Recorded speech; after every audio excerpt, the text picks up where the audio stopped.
Assalamualaikum warahmatullahi wabarakatuh. Salam kebajikan dan salam nama budaya. Di video kali ini, saya akan membahas materi mengenai statistika dan probabilitas. Perkenalkan, nama saya Ninyoman Ayudianti. Saya dari program studi teknik sipil Fakultas Teknik Universitas Dayanu Iksanuddin Bau-Bau. Baiklah, sebelum lanjut ke materi, jangan lupa klik like, komen, dan subscribe. Semoga ilmu yang kita dapatkan bermanfaat ya. Terima kasih.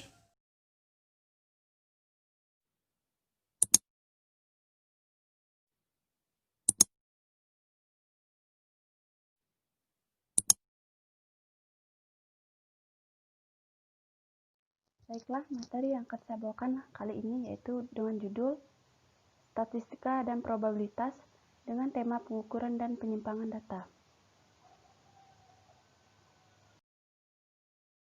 Profil singkat saya.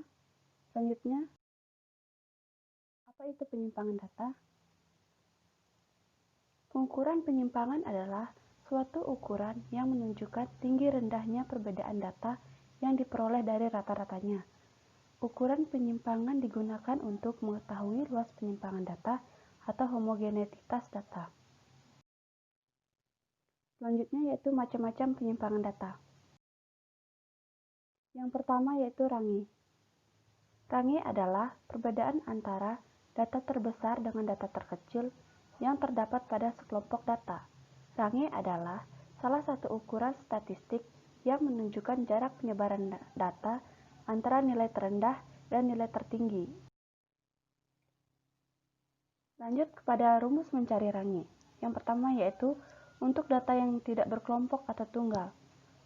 Range sama dengan nilai terbesar dikurang nilai terkecil.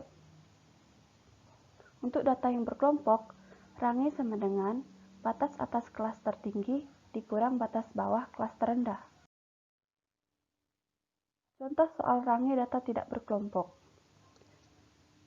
Diketahui data nilai UAS statistika kelas A 90, 80, 70, 90, 70, 100, 80, 50, 75, dan 70.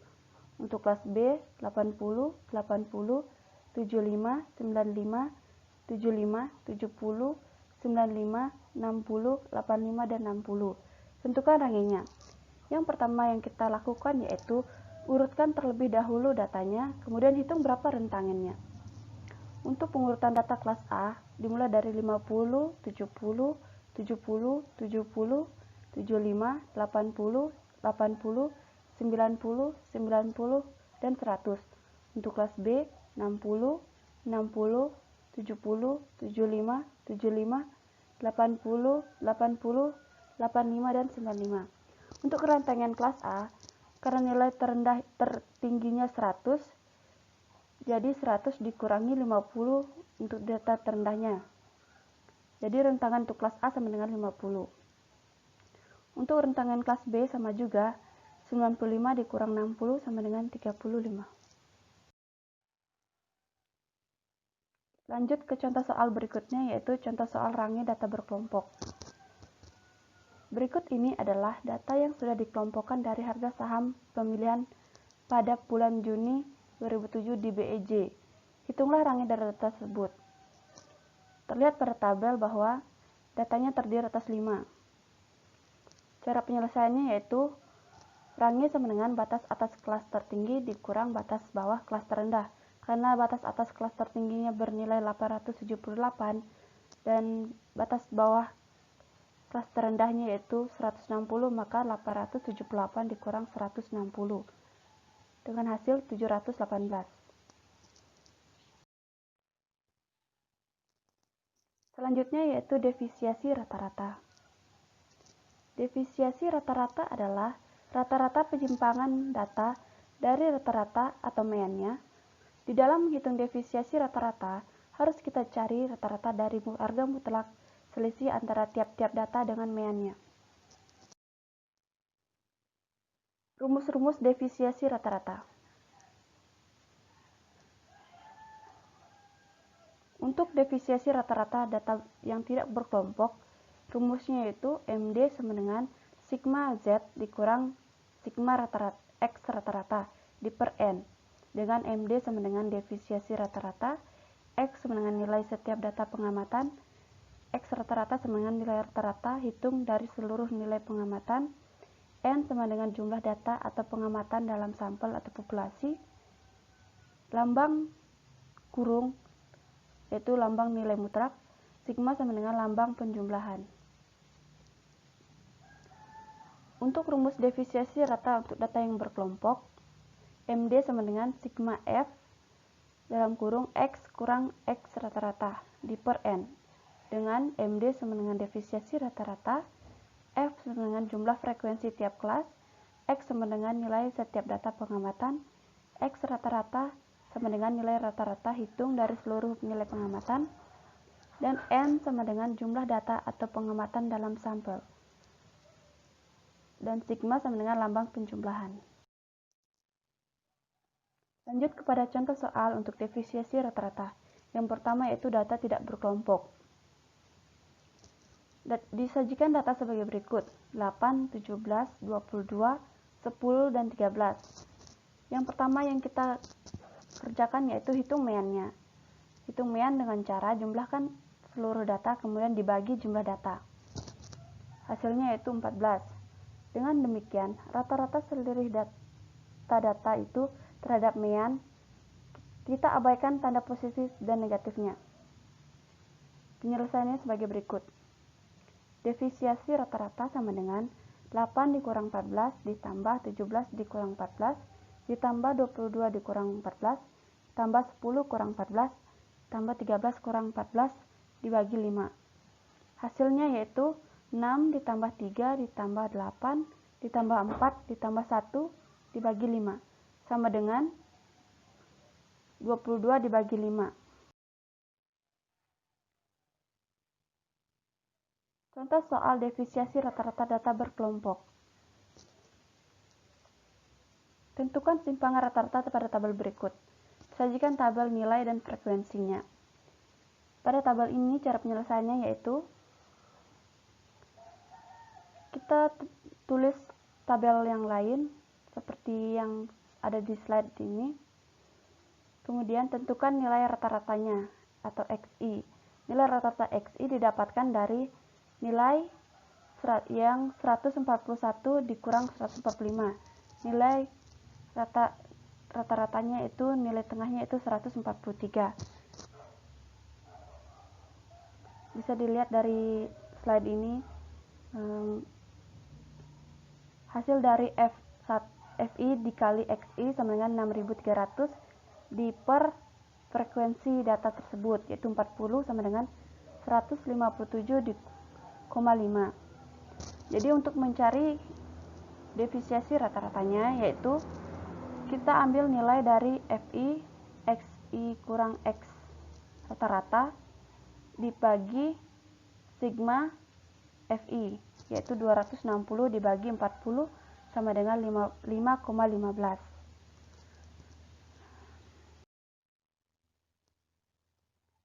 Selanjutnya itu standar defisiasi. Standar defisiasi merupakan ukuran penyebaran yang paling banyak digunakan. Semua gugus data dipertimbangkan, sehingga lebih stabil dibandingkan dengan ukuran lainnya. Namun, apabila dalam gugus data tersebut terdapat nilai ekstrim, standar defisiasi menjadi tidak sensitif lagi, sama halnya seperti mean. Rumus standar defisiasi. Rumus standar defisiasi tidak berkelompok. Dengan rumus S sama dengan akar sigma XI dikurang X rata-rata pangkat 2 dibagi dengan N dikurang 1. Rumus standar defisiasi data berkelompok dengan rumus S sama dengan sigma akar dari sigma FI dikali XI dikurang X rata-rata di pangkat 2 dibagi dengan N kurang 1. Di sini ada perbedaan yaitu defisiasi data tidak berkelompok tidak memakai frekuensi, sementara standar defisiasi data berkelompok menggunakan frekuensi.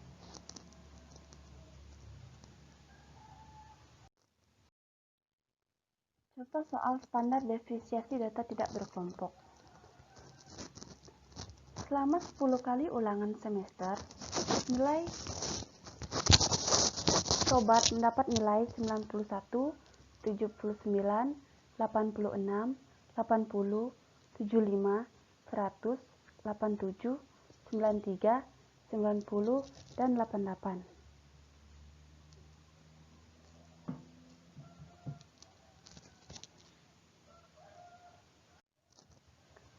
Berapa simpangan baku dari nilai ulangan sobat? Soal di atas menanyakan simpangan baku dari data populasi, jadi menggunakan rumus simpangan baku untuk populasi. Kita cari dulu rata-ratanya. Rata-ratanya sama dengan 91 ditambah 79 tambah 86 tambah 80 tambah 75 tambah 100 tambah 87 tambah 93 tambah 90 tambah 88. Kemudian jumlah tersebut dibagi dengan 10 dengan hasil 869 dibagi 10 sama dengan 869.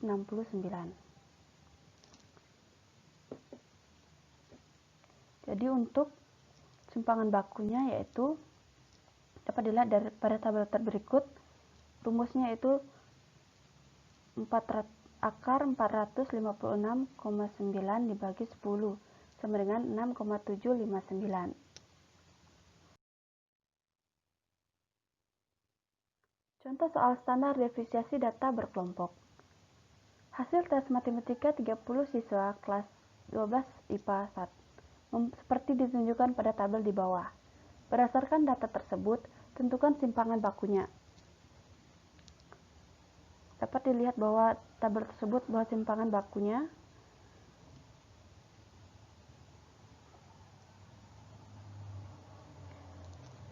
dilihat pada tabel berikutnya lagi bahwa penyelesaiannya yaitu kita cari dulu titik tengahnya.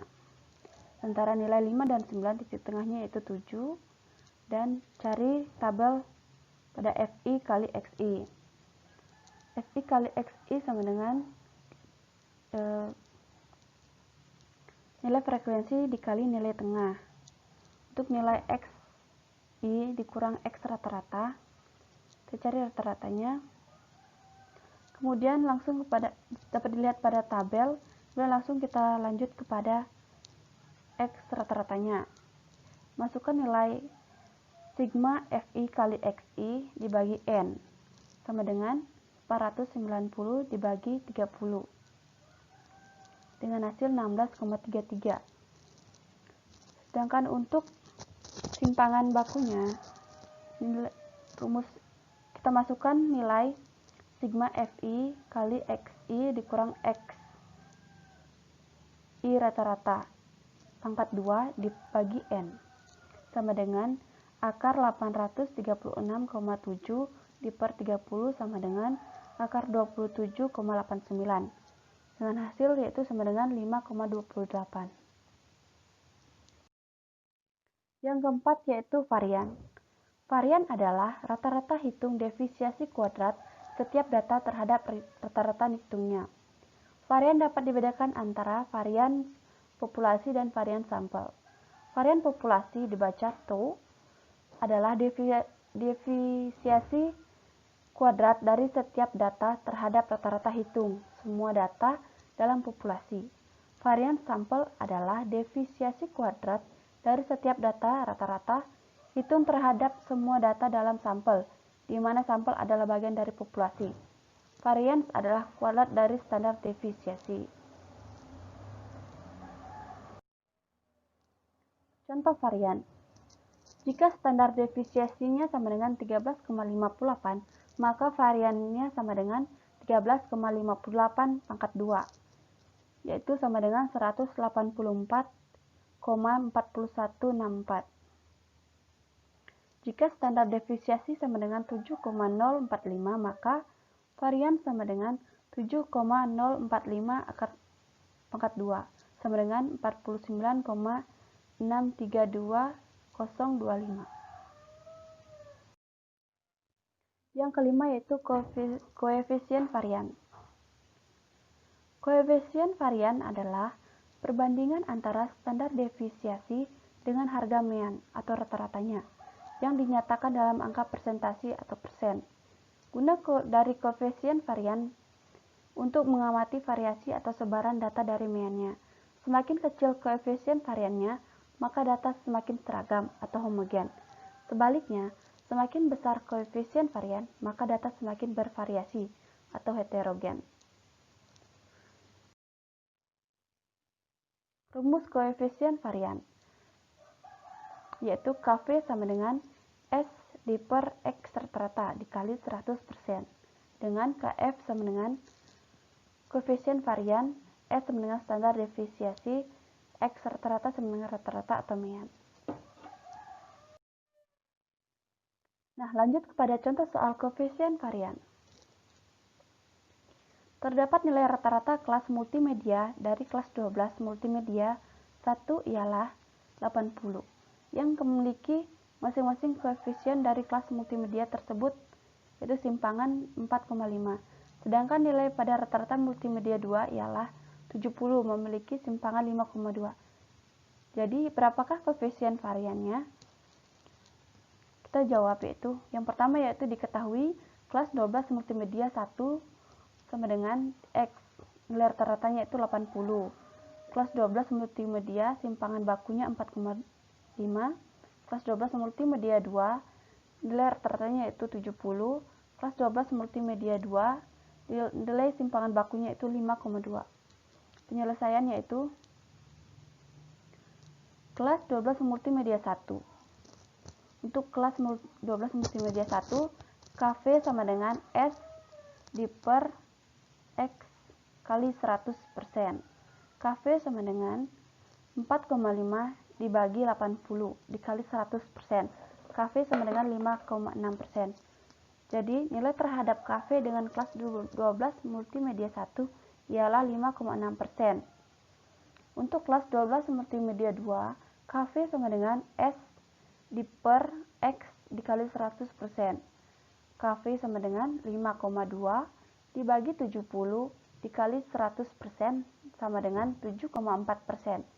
Jadi nilai KV dengan kelas 12 multimedia 2 ialah 7,4%. Terima kasih. Itulah tadi materi yang dapat saya sampaikan. Lebih dan kurangnya mohon dimaafkan. Saya tutup dengan ucapan Om Santi Santi Santi Om. Dan wassalamualaikum warahmatullahi wabarakatuh. Terima kasih.